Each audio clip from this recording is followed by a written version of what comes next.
So just before I take off for the night, just wanted to kind of show what this is. So this is a combination of a surge tank and a swirl pot, essentially, and you'll be able to see it in the photos. This tube comes up through the bottom. It's obviously blocked off here. Tube comes up to about here, and then there's another separator plate going across. This bottom side is going to be for the swirl pot. So I will have coolant that either goes clockwise or counterclockwise, and it will come in through the top from the pump discharge. Essentially the pump will go out into the engine, out of the engine, up to the swirl pot. And then from the swirl pot, it swirls, comes out here to a remote thermostat, which also happens to have a bypass hole in it for the heater core that will essentially, the coolant has to choose one of two paths. Either it goes through the thermostat out to the radiator, or it goes back to the heater core. So coolant will always be flowing through the engine. Once it comes back from the heater core, it returns back in, or it tees back in to the surge side. There's a small gap all the way around the outer diameter of the separator disc, so that allows a little bit of air to purge out.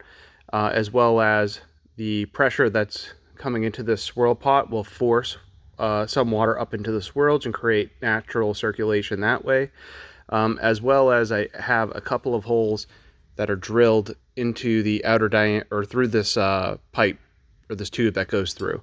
And the holes are located at the top. So that way, as the swirl is happening and the water's pushed to the outside and the air or steam is pushed to the inside, the steam has a spot to escape from, and that will put it also into the surge side. And then on the surge tank itself, the capacity here was calculated for about a 3-gallon system. You should expect about 6% swell, so that comes out to about 24 ounces. That's what this is. This is going to have a radiator cap on the top, and it will be filled at least hot. It'll be filled up to about here, and that will allow essentially a little steam cushion instead of always discharging coolant out. So this is supposed to act more like a modern expansion tank system instead of a system which has an overflow tank. So that will discharge steam down to either the ground or into some sort of a collection tank. Most likely I'll have some sort of collection tank somewhere on the car to recover coolant from. And then down for the bottom here, I just essentially have to tee this in one way or another. Still kind of try to figure out what I'm going to do for that. But first things first, I got to get this taken care of. The last thing is the steam port. So the steam port on the engine, it's getting discharge pressure that you would get essentially up here, same as the upper part of the water manifold. So this is going to come out, and it's going to go into the suction side, so the surge side of the surge tank slash swirl pot. And that will allow coolant to go into the upper portion. This is the suction side, so it'll always have coolant being pushed out, steam being pushed out. It will have a little bit of a swirl up here, but not like down here. This tank's going to have a lot of swirl going on.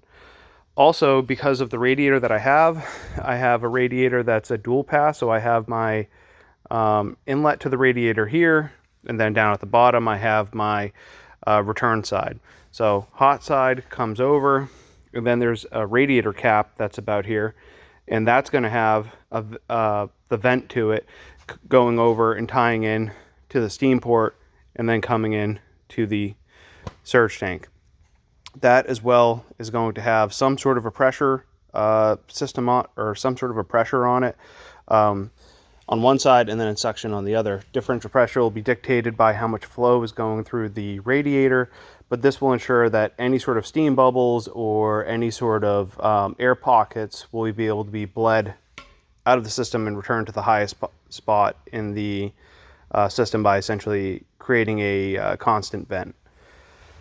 Both of these will be independent of each other, so although it looked like I was combining them together, I just mean like they're going to combine together as in two hoses. So you'll have one on both of them will always be submerged.